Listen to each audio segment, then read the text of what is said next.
Jesus, confound his cult-like following, tap into a deep current of American roots music, or all of the above. He played 79 shows, made a new album, took a break, and went back on tour in November 1980. Reagan had been elected president, backed by evangelicals and fundamentalists. Dylan's new album, Saved, had been savaged by reviewers. As the tour progressed, the audience changed. It was now split between Dylan freaks and Jesus freaks. There was a guy with a cross walking around the theater, the guitarist Fred Tackett said of one show. I don't know whether he was for us or against us. What was Dylan trying to do? It was impossible to say. The music he was making was soulful, the lyrics were biblical, and the motives behind it were cryptic. Sinead O'Connor encountered Dylan through Slow Train Coming. Growing up in a broken family in Dublin, she grounded herself through the records her mother and an older brother brought home. Slow Train Coming was released the summer she was 12, and she was transfixed by Dylan, the young rake on the Bringing It All Back Home sleeve, the vulnerable elder singing I Believe in You. She would become a singer, performing her own songs in Dublin and then in London.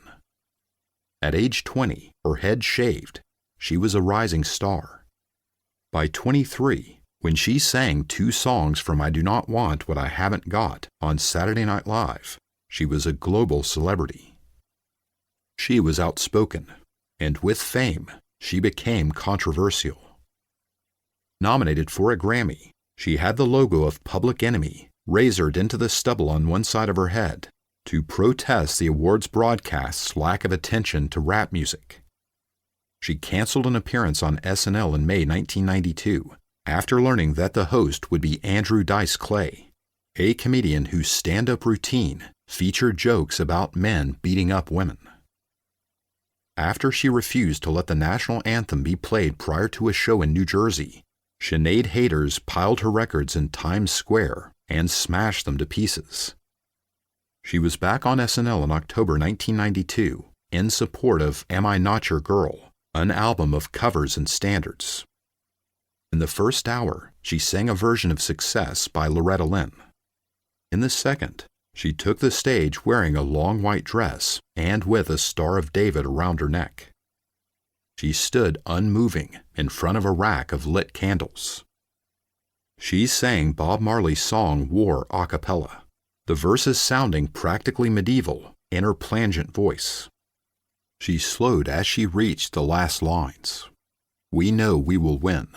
We have confidence in the victory of good over evil. She produced a photograph of Pope John Paul II, held it up the way a priest elevates the Eucharist, and tore it in half, and then again and again, scattering the pieces on the stage. Fight the real enemy, she said, echoing Public Enemy's hit of 2 years earlier. She bowed and blew out the candles and stood on the darkened stage until the commercial break, her white dress now suggesting the vestments of an anti-pope. Condemnation came overnight. Newspaper editorials, no hair, no taste, denunciatory soundbites from spokesmen for Catholic values, TV news segments asking what on earth was she thinking. What was Sinead thinking? It was impossible to say.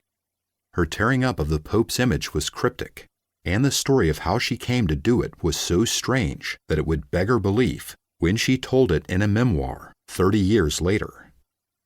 But the judgment of the news cycle was swift and sure. Sinead O'Connor was a heretic, a public enemy, and unladylike besides. She was banished to fame's afterlife, a purgatory of notoriety. Those 2 musical guest spots from Saturday Night Live bracket a moment in time that is this book's setting and its subject.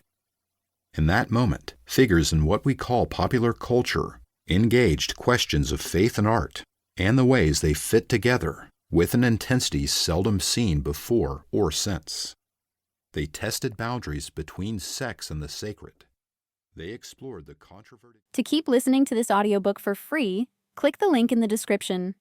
It will take you to a free Audible trial where you can listen to this and many other books for free for 30 days.